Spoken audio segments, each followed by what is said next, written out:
है जेल की एक मैकेनिक शॉप से, जहाँ एक आदमी शांति से अपना काम कर रहा था। कैमरा की तरफ देखते हुए कहता है कि ये मेरी कहानी है। 1947 ला सेंटे जेल, पेरिस।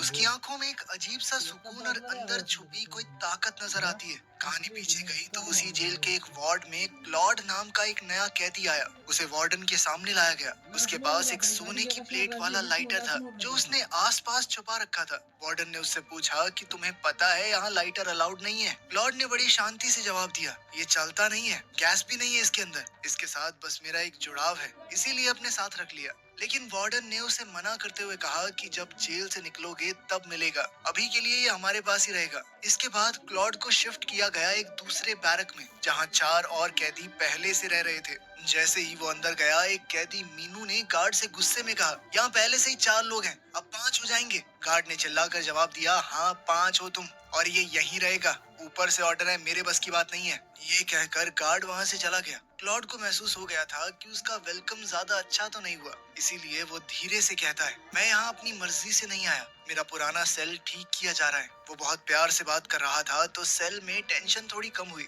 एक एक करके सबने अपना परिचय दिया। सबसे पहले मिला वैसलीन, फिर रोलैंड और बाद में जियो। जियो ने क्लॉड से अजीबोगरीब सवाल पूछने शुरू कर दिए। तुम्हारी पत्नी है क्या? क्या तुम उससे प्यार करते हो? क्लॉड ने हल्की स्माइल के साथ कहा, पत्नी है, लेकिन मैं प्यार किसी और से करता हूँ। ये सुनकर सब मुस्कुरा दिए। इस तरह की बातचीत होने के बाद वहाँ का माहौल बिल्कुल नॉर्मल हो गया। तभी गार्ड वहाँ एक कार्डबोर्ड शीट लेकर आया। कैदियों को उनसे कार्डबोर्ड के बॉक्सेस बनाने थे। मीनू ने जल्दी से एक पुराना कपड़ा शीट के नीचे बिछाया और सब मिलकर काम पर लग गए। बाहर से किचन का खाना भी आ चुका था। सब लोग बैठकर मिलजुल कर खाने लगे। तभी एक गार्ड आया और क्लॉड से कहा कि तुम्हारा पार्सल आया है। अब क्लॉड अपना पार्सल लेने चला गया। उसके जाते ही सेल में बाकी चारों उसके बारे में बातचीत करने लगे। क्लॉड सबको पसंद तो आया, लेकिन कोई उस पर विश्वास नहीं कर रहा था। दरअसल वो सभी जेल से भागने का प्लान बना रहे थे और सोच रहे थे कि क्लॉड को अपने साथ शामिल करें या नहीं। उधर क्लॉड के पार्सल में बस कुछ खाने की चीजें थी, लेकिन फिर भी हर एक आइटम की चेकिंग पूरी तरह से की गई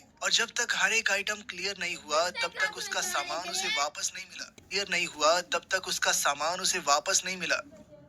जैसे ही क्लॉड वापस सेल में आया, उसे महसूस हुआ कि कुछ तो बदल गया है। सब लोग उससे थोड़ी दूरी बनाए हुए थे। क्लॉड ने पूछा कि सब कुछ ठीक है ना? मीनू ने उससे सीधा सवाल किया, तुम किस वजह से यहाँ आए हो? क्लॉड ने जवाब दिया कि मैंने खून किया है। मैं, मेरी पत्नी और उसकी छोटी बहन निकोल साथ रहते थे। एक दिन मेरी पत्नी मुझ पर गोली चलाने लगी। मैंने उससे बंदूक छीनने की कोशिश की, लेकिन गलती से गोली चल गई और सीधा उसके कंधे पर जा लगी। फिर उसने मुझ पर इल्जाम लगाया कि मैंने उसे मारने की कोशिश की है। ये सुनकर उन लोगों का गुस्सा उभर आया। वो सब हैरान थे कि एक पत्नी अपने पति के साथ ऐसा कैसे कर सकती है। जियो ने पूछा कि तुम्हारी पत्नी अमीर है क्या? लॉर्ड ने सर हिलाकर कहा कि हाँ, वो अमीर तो है, लेकिन मैं अब उससे प्यार नहीं करता। मेरा अफेयर उसकी छोटी बहन निकोल के साथ था। ये सुनकर सब समझ गए कि आखिर उसकी पत्नी ने उसे मारने की कोशिश क्यों की थी। फिर मीनू ने क्लॉड से पूछा, तुम्हें लगता है तुम वापस बाहर जा सकते हो? क्लॉड चुप रहा। तभी रोलैंड ने अपना प्लान उसके सामने रखा। हम चारों जेल से भागने वाले हैं और शायद तुम भी इसका हिस्सा बन सकते हो। ये सुनकर क्लॉड चौंक गया। रोलैंड ने बताया कि मैं पहले भी 3 बार भाग चुका हूँ। उनसे और थोड़ी बातचीत हुई तो क्लॉड को लगा कि वो कितना खुशकिस्मत है कि सभी सेल्स के बीच में उसकी बस यहीं पर बदली हुई। उसने पूछा, कब भागना है? रोलैंड ने शांति से जवाब दिया, सुबह का इंतजार है, अंधेरे में काम नहीं चलेगा। दिन के समय जेल के बाहर से शोर आ रहा था। ये शोर उन पांचों ने अपने प्लान के लिए मौके के रूप के हिसाब से लिया। इसी शोर का फायदा उठाकर उन पांचों ने अपने प्लान को आगे बढ़ाया। उन्होंने फैसला लिया कि जब भी ऐसी बाहर से आवाजें आएंगी तो उन आवाजों का फायदा उठाकर वो कार्डबोर्ड बॉक्सेस के नीचे एक गड्ढा खोदेंगे। थोड़ी बातचीत के बाद सबने दोबारा अपना काम करना शुरू कर दिया। सब एकदम नॉर्मल थे, मानो यहाँ तो कुछ अजीबोगरीब चल ही नहीं रहा।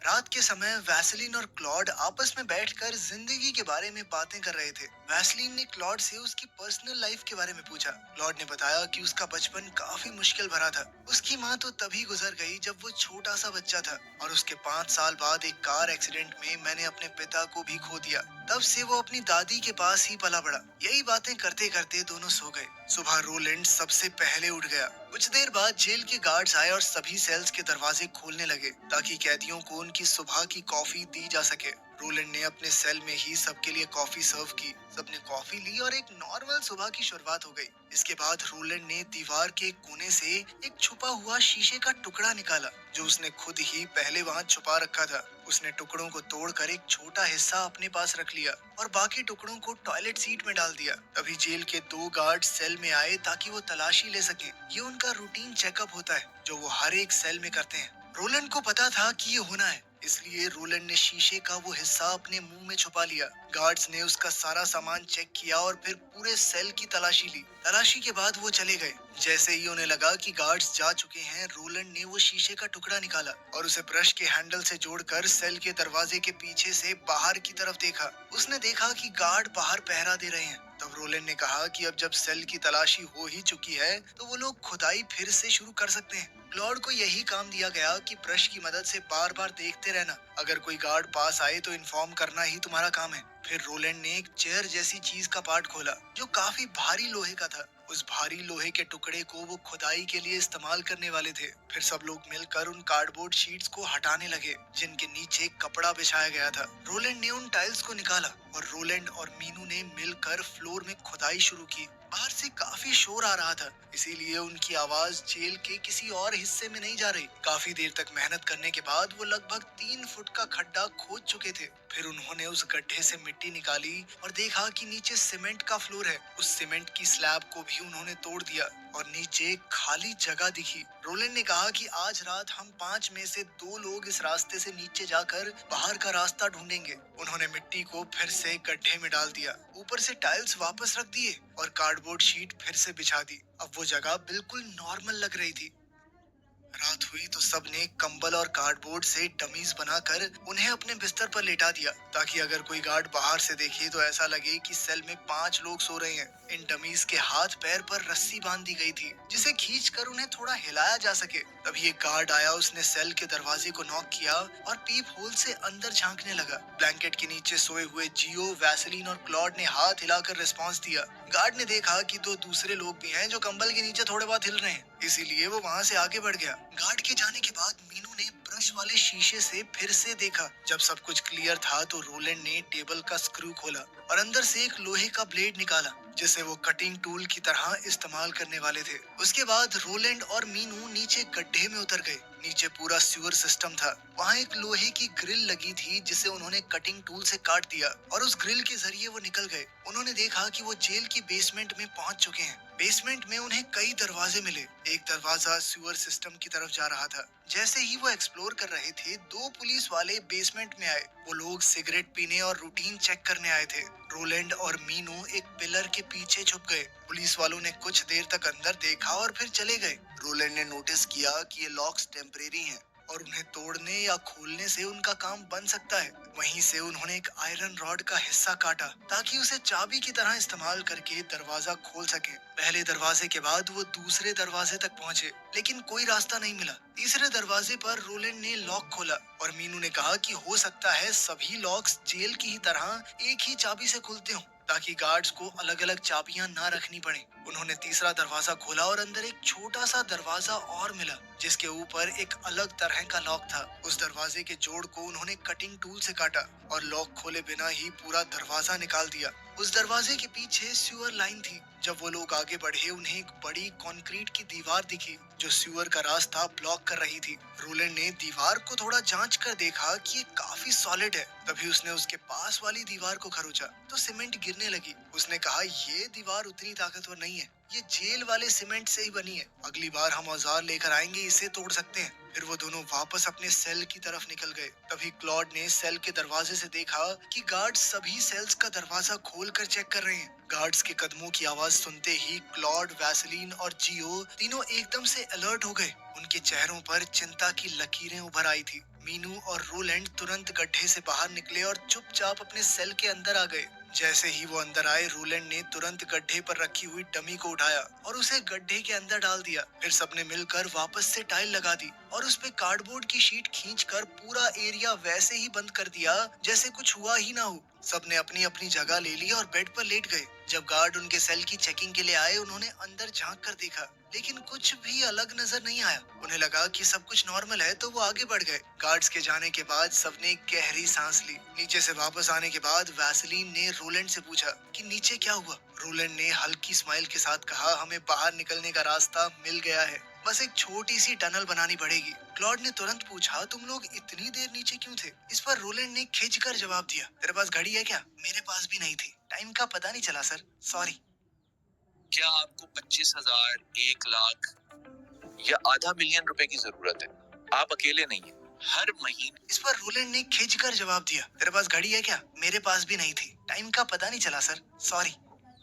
अगली सुबह वैसलीन मेडिकल चेकअप के लिए गया। वहाँ उसने डॉक्टर से कैजुअली बात करते हुए उसका ध्यान भटकाया और वहाँ रखी 2 ग्लास की बोतल्स चुरा ली। वापस आते वक्त उसने एक ड्रम से थोड़ी रेत भी अपनी जेब में डाल ली। सेल में लौटकर उसने रोलैंड को वो बोतल्स दिखाई। रोलैंड तुरंत समझ गया कि सैंड क्लॉक्स बनाने का वक्त आ गया है। दोनों ने मिलकर सैंड टाइमर बनाया, जिससे उन्हें पता चल जाए कि जैसे ही रेत निचले वाले खाने में गई, मतलब 30 मिनट हो चुके हैं। अब वो दोनों, रोलैंड और मीनू, वापस से नीचे गए और एक पतली सी लकड़े की फट्टी पर उन्होंने सैंड क्लॉक सेट कर दी। वो दोनों मिलकर टनल की दीवार को तोड़ने लगे। पूरी प्लानिंग के साथ उन्होंने डिसाइड किया कि हर 30 मिनट के बाद वो ऊपर आएंगे ताकि सेल में सब कुछ सेफ रहे।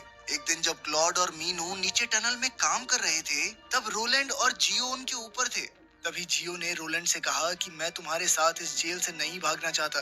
रोलैंड थोड़ा हैरान हुआ। उसने कहा, क्यों, पागल है क्या तू? जियो ने धीरे से कहा, मेरी माँ। जब आखिरी बार मैं पकड़ा गया था तो वो बहुत ज्यादा शॉक में चली गई थी। उनकी तबीयत वैसे ही खराब रहती है। अगर मैं फिर से भाग गया तो पुलिस सीधा उनके पास जाएगी और मैं उसे और स्ट्रेस नहीं दे सकता। वो औरत मर गई तो क्या करूंगा? रोलैंड उसकी बात समझ गया। उसने कभी भी किसी के साथ जबरदस्ती नहीं की थी और आज भी उसने सिर्फ सर हिलाकर हाँ कहा। उस रात जियो और रोलैंड नीचे गए और टनल में काम शुरू किया। जियो लगातार दीवार को तोड़ता रहा। उसने रोलैंड से कहा, मुझे लगता है हम बहुत पास हैं। दीवार अब फिर से सॉलिड लग रही है, जिसके बाद उसमें जोश भर गया और वो और तेजी से तोड़ने लगा। तभी एकदम से दीवार का मलबा उसके ऊपर गिर गया। रोलैंड ने तुरंत भागकर जियो को मलबे से बाहर निकाला। दोनों का हाल बुरा था, लेकिन जिंदा थे। वापस सेल में जाते ही दोनों तुरंत नहाए ताकि कोई पुलिस वाला उनके ऊपर शक न करे। अगली सुबह सभी शेव कर रहे थे, तभी एक गार्ड आया और क्लॉड से कहा कि तुमसे कोई मिलना चाहता है। क्लॉड तुरंत विजिटिंग रूम में गया।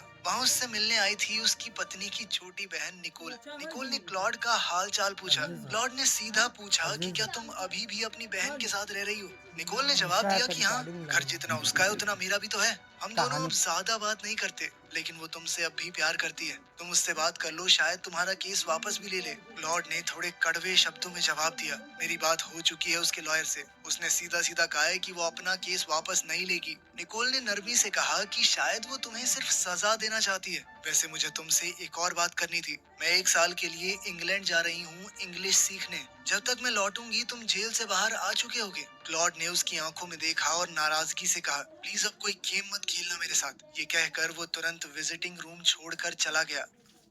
रात को जैसे ही सब टनल में काम करने के लिए रेडी हो रहे थे, उनके सेल में अचानक कुछ गार्ड आ गए। सभी हैरान रह गए। वैसलीन ने गार्ड से पूछा, इतनी रात को अचानक? पीछे से रोलैंड ने कहा कि लगता है इन्हें अब हम पर भरोसा नहीं है। गार्ड ने सख्त रवैये के साथ कहा, तुम सबका रिकॉर्ड अच्छा है, लेकिन ड्यूटी तो ड्यूटी है। गार्ड ने फ्लोर पर रखे बॉक्सेस उठाकर चेक किया, कार्डबोर्ड शीट को भी हटाकर देखा। उन्हें एक बार को लगा कि कुछ तो समझ गया है ये, और अब उनका बच पाना थोड़ा मुश्किल है। लेकिन तभी बाजू वाले सेल से एक और गार्ड चिल्लाया, इधर कुछ गड़बड़ लग रही है। ये सब देखकर हेड गार्ड ने तुरंत अलार्म बजा दिया और सभी गार्ड्स को बुला लिया। उन्होंने तुरंत उस दूसरे सेल की तलाशी लेनी शुरू की, लेकिन कुछ मिलता दिखाई नहीं दिया। तब वो अगले सेल्स की तरफ बढ़ने लगे, जहाँ उन्हें थोड़ा ज्यादा शक था। जैसे ही गार्ड दूसरे सेल्स की तरफ गए, मीनू ने घबराकर रोलैंड से कहा, अब हमें जल्दी करनी होगी, कहीं पकड़े ना जाएं। मीनू और रोलैंड तुरंत नीचे उतर गए और टनल की खुदाई वापस से शुरू कर दी। मीनू आगे सुरंग तोड़ रहा था और रोलैंड मलबा हटा रहा था।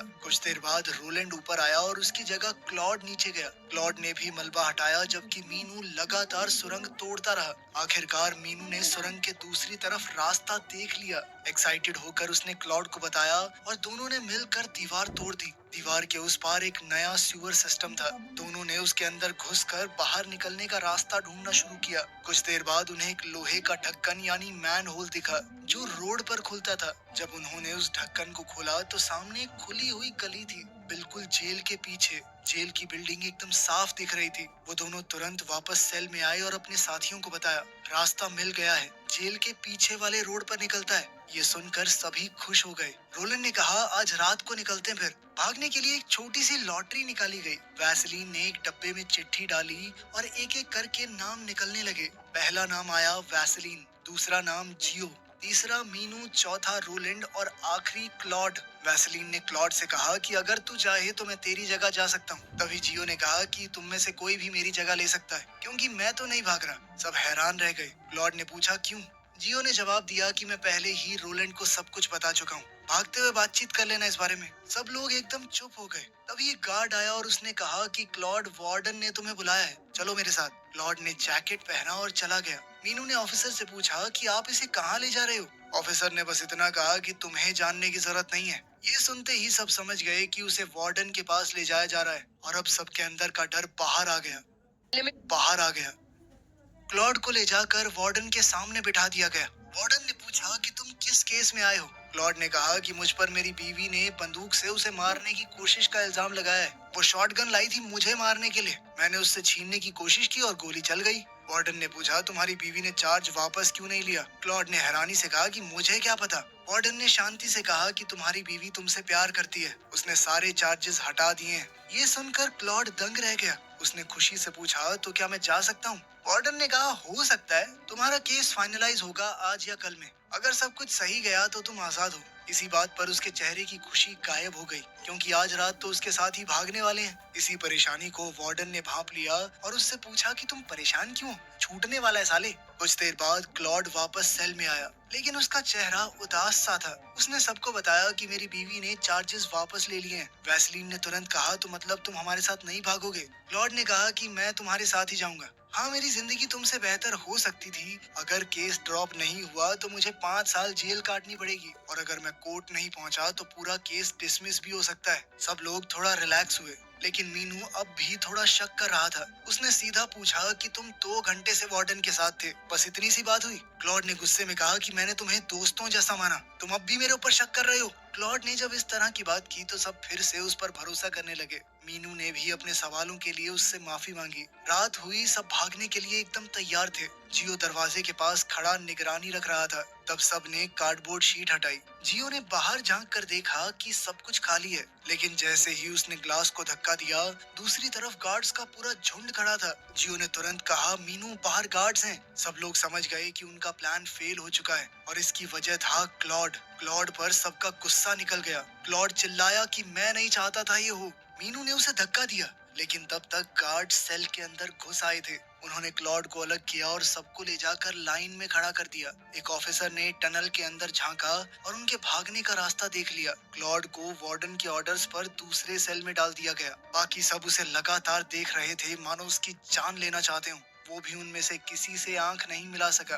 बिना कुछ कहे वो चुपचाप नए सेल के अंदर चला गया। दरवाजा बंद हुआ और कहानी यहीं खत्म। तो आपके हिसाब से क्लॉड ने सही किया या गलत? कमेंट्स में जरूर बताना। मिलते हैं अगली